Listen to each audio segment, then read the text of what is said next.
Bienvenue au podcast Learning Science, au stand du GITEX 2026, de la Startup Station en partenariat avec Mastercard Foundation. J'ai le plaisir aujourd'hui d'avoir en ma compagnie Hajar, qui va nous donner un peu une idée sur ce qu'elle fait. Vas-y. Merci Omar pour l'invitation. Dr Hajar Mortezi, professeur-chercheur en sciences de l'éducation et technologies d'apprentissage, et je suis la manager du Learning Science au sein de la fondation Mastercard pour les EdTech Fellowship. Très bien Hajar, je te remercie pour d'avoir accepté l'invitation. Alors aujourd'hui, on va parler d'un sujet qui est au centre en fait de ce partenariat entre Mastercard Foundation et la Startup Station, qui n'est que l'éducation et la technologie, donc l'EdTech. Partant du principe qu'on a déjà choisi 12 startups EdTech pour être accélérées, formées et pour pouvoir éventuellement donner des résultats et des projets au niveau national ou international. La première question que je te poserai, Hajar, si tu devais me définir tout simplement le Learning Science pour que le public, nos téléspectateurs puissent comprendre un peu de quoi il s'agit.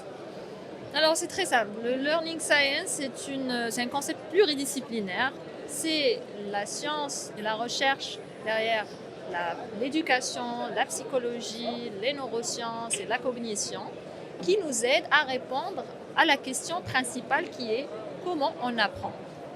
D'accord ? Et justement, tu as indiqué les 12 startups que nous avons sélectionnées et c'est ça l'objectif de mon intervention principalement. C'est vraiment accompagner ces startups dans la conception de leurs solutions éducatives pour s'assurer que ces solutions aident vraiment, contribuent à l'apprentissage des users, des apprenants de la population cible. Très bien, parfait. Deuxième question qui se pose très, très souvent. Quelle est la différence entre la pédagogie et le Learning Science?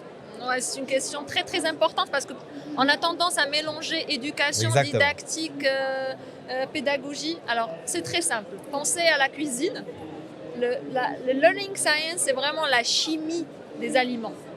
Et la pédagogie, c'est l'art de cuisiner. Très bien. La pédagogie, c'est les outils et toute cette connaissance, c'est le pont entre l'apprenant et l'enseignant. Et c'est l'art d'enseigner. C'est aussi simple que ça. Mais c'est un concept compliqué. Je ne dis pas que c'est très simple. Et la Learning Science, c'est la recherche derrière toutes ces sciences que j'ai déjà indiquées, les neurosciences, la psychologie, la sociologie, la culture, toutes ces disciplines qui contribuent au processus de l'apprentissage. Très bien. Alors, Hajar, j'irai directement droit au but. Le dernier chiffre qui est très, très malheureux, c'est plus de 300 000 jeunes étudiants qui ne sont plus étudiants, qui ont quitté. C'est un fait qui est réel. Il existe dans plusieurs pays, notamment dans le nôtre, au Maroc. Alors déjà, quel est le constat et quelles sont les solutions? Alors c'est un sujet très très très complexe et compliqué, mais notre ministère de l'Éducation nationale et le ministère de l'Enseignement supérieur sont conscients de ça et sont engagés pour concevoir des stratégies pour lutter contre ce fléau qui est vraiment très très dur à encaisser, parce que quand on parle de 280 000 jusqu'à 300 000, les derniers chiffres d'étudiants qui quittent l'école, d'élèves en fait, qui quittent l'école chaque année au Maroc, c'est énorme. Mais il y a des politiques maintenant pour réintégrer ces élèves et ces jeunes et pour qu'ils reprennent leurs études.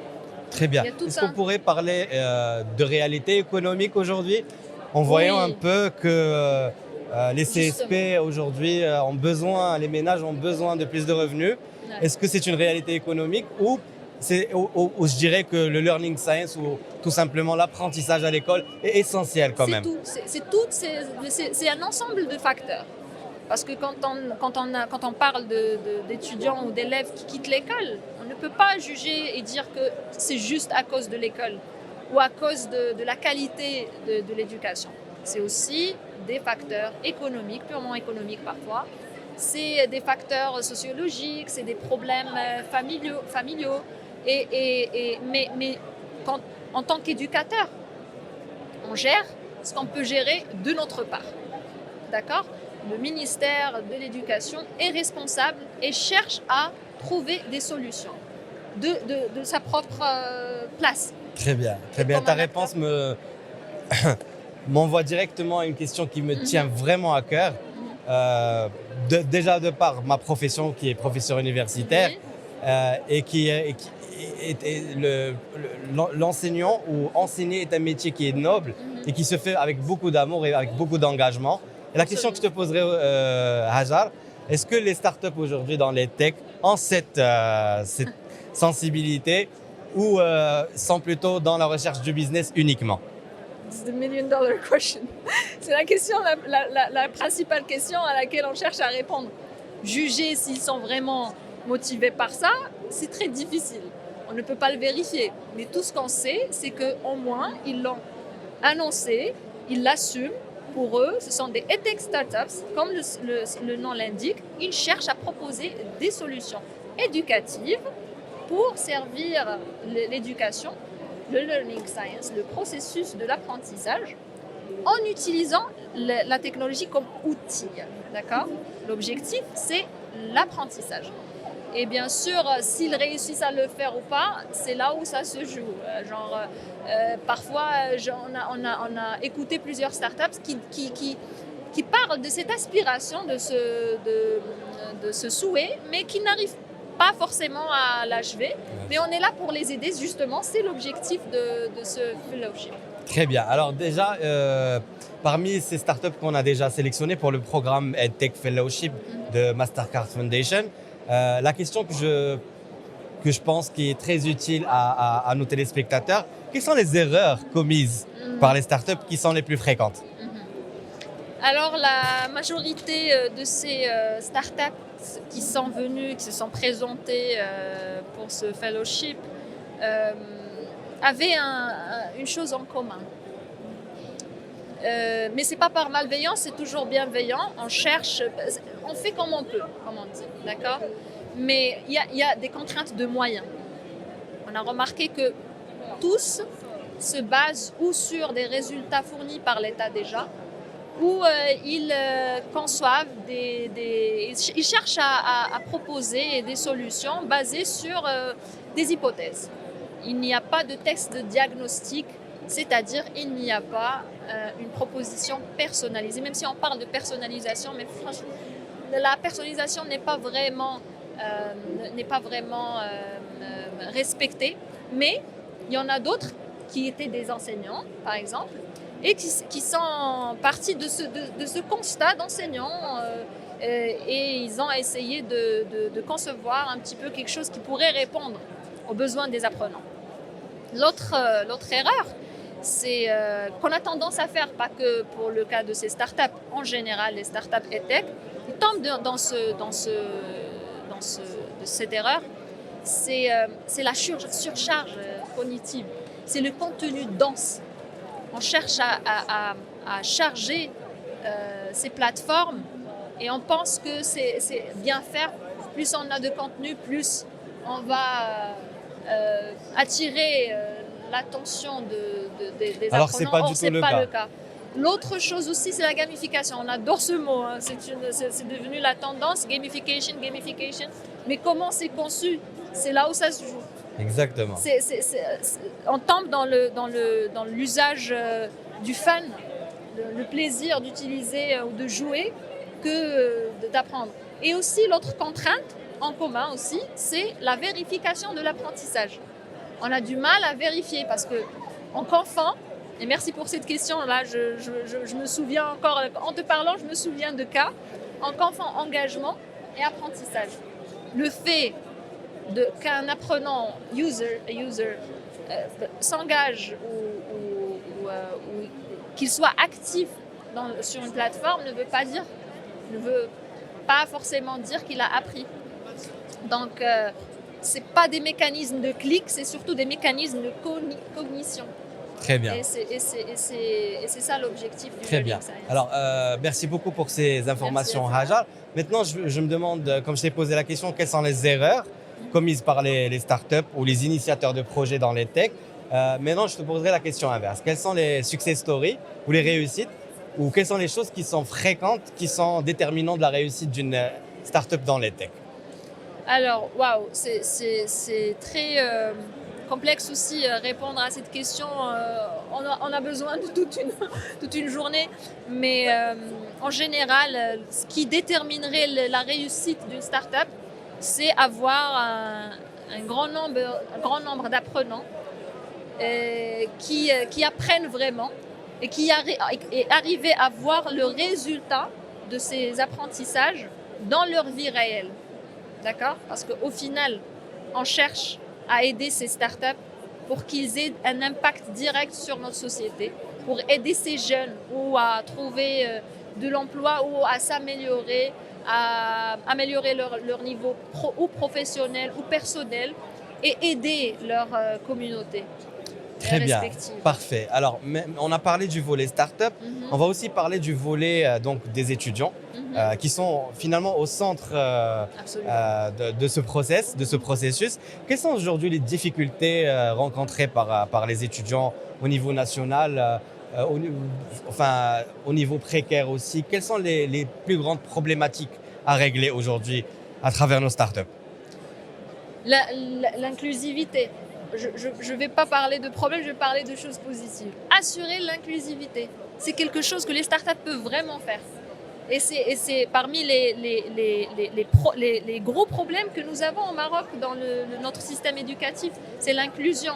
C'est rapprocher ces populations exclues, marginalisées, lointaines, qui n'ont pas accès à une éducation équitative. Donc, c'est vraiment...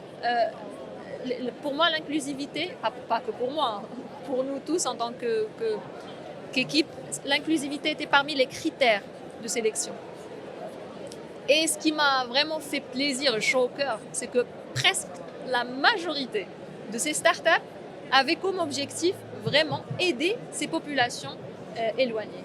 Aider ces jeunes qui n'ont pas les moyens, aider ces élèves qui n'ont pas accès à l'école, aider ces femmes dans les montagnes qui n'ont presque pas de moyens basiques pour survivre, pour apprendre, pour travailler. Alors, on parle souvent, Hajar, d'accès à la technologie, mais moi je ne suis pas tout à fait d'accord parce qu'aujourd'hui, on ne va pas prendre de cas spécifiques ou spécial. La quasi-totalité des personnes, des ménages ont un téléphone, ont une tablette ou ont un support digital sur lequel ils peuvent consulter. Donc pour moi, l'accès à la technologie aujourd'hui, ce n'est plus une problématique. Peut-être l'Internet sur des endroits bien spécifiques. Mais est-ce qu'aujourd'hui, à travers la création de contenu, on ne pourra pas déjà commencer à inculquer ces valeurs et faire comprendre ces personnes que les startups existent, que les solutions existent, qu'elles arrivent et déjà les mettre dans le train, comme on dit. Ouais, tu as mentionné une chose très très importante. À un certain moment au Maroc, on avait comme objectif l'alphabétisation. On parlait de nouvelles technologies, on parlait de doter les écoles et les ménages d'outils digitaux, de tablettes, de laptops, etc. Mais maintenant, ce n'est plus l'objectif. On a réalisé que ce n'est pas ça. Les technologies éducatives, c'est juste des outils. Alors, faut-il encore les utiliser et en profiter pour un objectif éducatif. Et c'est un challenge. Maintenant, on parle plus on parle pas que de technologie, on parle d'IA, on parle d'intelligence artificielle. Exactement. Et ça va rapidement. Au Maroc, si je vais te parler de cas concrets au sein du ministère, avec le programme Génie, le ministère de l'Éducation a cherché à former des enseignants, 280 000. C'était un problème de former les enseignants en présentiel, donc on a conçu des plateformes pour la formation. Il y avait d'autres facteurs qui faisaient que les enseignants ne puissent pas vraiment suivre ces formations. Et c'était quoi l'urgence? C'était vraiment l'intégration des nouvelles technologies dans le système éducatif. Avec l'émergence ou avec cette transformation que l'IA a apportée, on ne peut pas suivre les mêmes démarches C'est normal. parce qu'il y a une urgence. D'accord? Et c'est là où ça se joue. On a trois choses.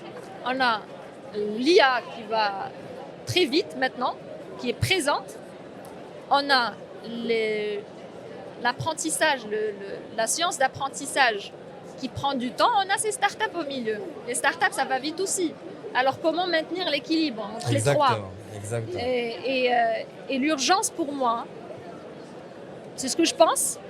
Je ne peux pas généraliser ce constat, mais je pense qu'il est nécessaire maintenant de prendre en compte et mettre en œuvre des pédagogies technologiques pour l'usage des technologies. Apprendre à utiliser et profiter et optimiser des usages de l'IA ou des technologies. Exactement. On ne peut plus s'attarder sur l'alphabétisation. Maintenant, c'est dépassé. Exactement. C'est ce que je voulais te dire, Hazard. Pardon de t'interrompre, l'usage de l'IA maintenant, même durant le processus de sélection, on l'a réalisé. Qu'est-ce qu'on veut de cette IA, de cette intelligence artificielle? Est-ce qu'on veut juste envelopper et délivrer, ou on veut en profiter, concevoir et personnaliser? C'est deux choses différentes. Ils sont complètement différentes. Et c'est très difficile de faire la deuxième. La deuxième, pour achever, pour y arriver vraiment, il faut toute une stratégie nationale qui prend en compte ça. Maintenant, avec Maroc Digital 2030, on a consacré 11 milliards de dirhams pour former 100 000 talents. L'objectif maintenant, l'urgence, c'est cette formation. Quand on formait 11 000 talents, comment? En quoi exactement? Alors, exactement. Tu as parlé d'un sujet important, c'est la formation. Mais ce qui vient après la formation, c'est l'insertion. C'est l'objectif d'ailleurs de la formation. Donc si on est apte à former ces jeunes d'une manière qui reflète la technologie qu'on a aujourd'hui, comme tu l'as dit, et je te rejoins parfaitement, aujourd'hui tous les ingrédients sont là. On a de la technologie, on a l'émergence de l'intelligence artificielle.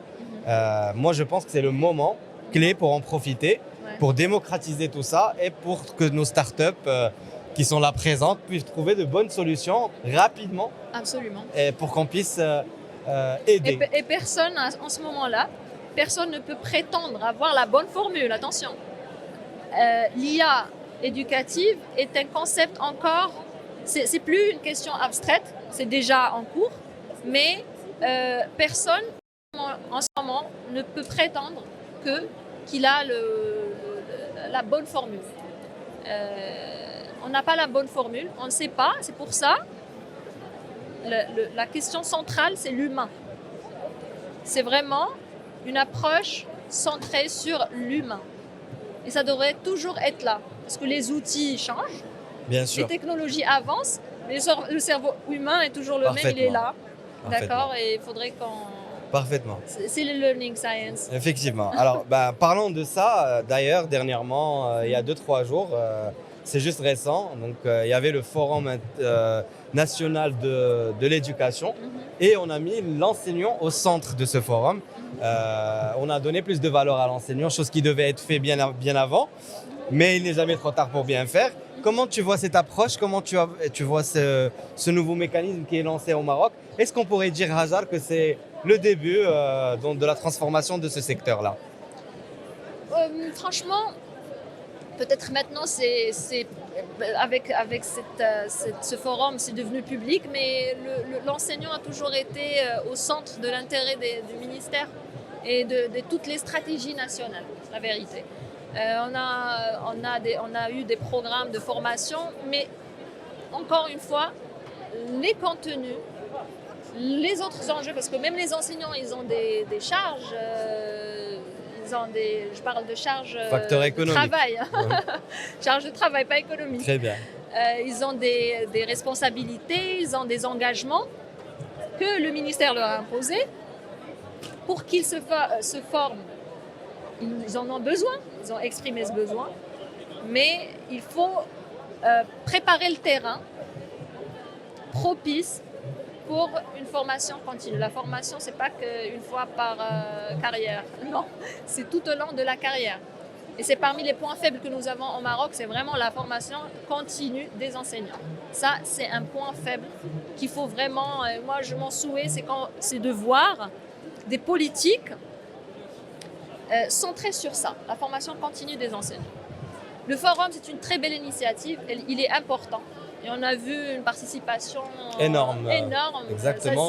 De toutes les régions, des régions. Exactement. Il y avait aussi une sorte de prise de conscience au niveau de ce forum.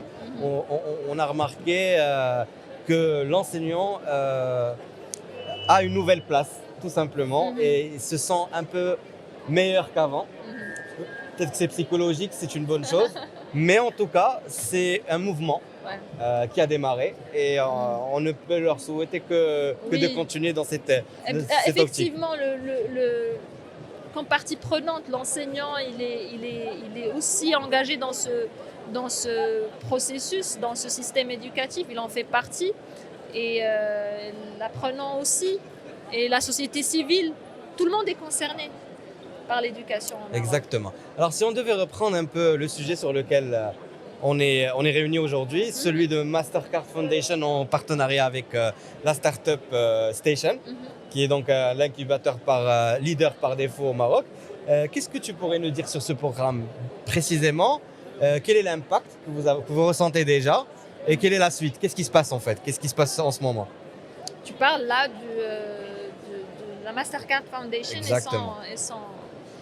Alors, ce qui se passe en ce moment, c'est que c'est déjà le début, on est content, on va lancer ce programme au GITEX. Et personnellement, j'ai été impressionnée par le nombre de startups intéressées par le EdTech. Ça fait chaud au cœur. Et ce sont des jeunes, tous des jeunes. Aussi, comme tous les Marocains, pris par cette cause éducative de l'éducation au Maroc. Et on voit déjà du potentiel, on espère, mais ce qui est bien et rassurant, c'est que toutes ces solutions sont destinées aux apprenants marocains et étrangers au Maroc. Et surtout, comme je te l'ai bien dit, ça engage toutes les régions du Maroc. C'est inclusif, vraiment. Très bien. Et la question un peu plus précise, Hajar, au niveau du Learning Science, quelle est l'approche avec ce programme? On a beaucoup de travail à faire. Moi, déjà, ça me motive. Alors, l'intervention au niveau du Learning Science, c'est vraiment les accompagner dans leur conception du contenu, voir leurs approches, voir leur contenu, voir les interactions aussi des apprenants au sein de leur plateforme. Et s'il y a quelque chose à améliorer, bien sûr, on compte le faire. S'il y a quelque chose de bien, on va capitaliser dessus. C'est vraiment les accompagner tout au long de ce processus pour améliorer et rendre meilleures leurs solutions. Et après, eux, ils peuvent continuer. Très bien, Hajar. Merci pour ces informations très intéressante. Merci à toi, Omar. Alors maintenant, on va passer à la dernière partie. Je te poserai 2-3 questions en mode gamifié, des questions gamifiées. En un mot, Learning Science pour toi. Je sais que c'est compliqué. Comment on apprend. Comprendre. Comprendre comment apprendre.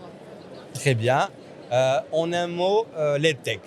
Alors, je t'ai déjà donné 2 mots pour EdTech, c'est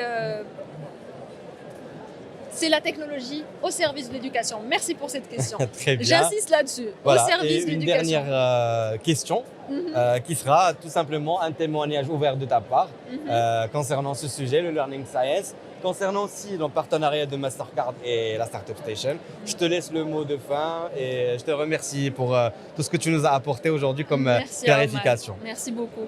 Alors, le coup de cœur pour moi, c'est cette partie-là.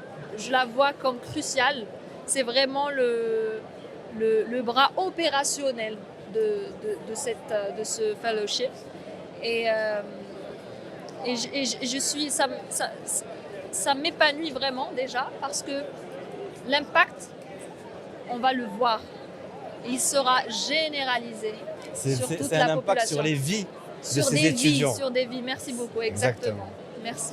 Bah, je te remercie, Hajar. C'était Merci un à moi, c'était un moment plaisir. très intéressant. Merci. Beaucoup d'apprentissage. J'espère que nos téléspectateurs ont aussi compris l'essence de ce qu'on fait avec notre On a partenaire donné juste une Mastercard. idée un peu générale, Exactement. mais bon, juste Et pour- puis on vous dit à bientôt au prochain podcast. Merci beaucoup. Merci beaucoup.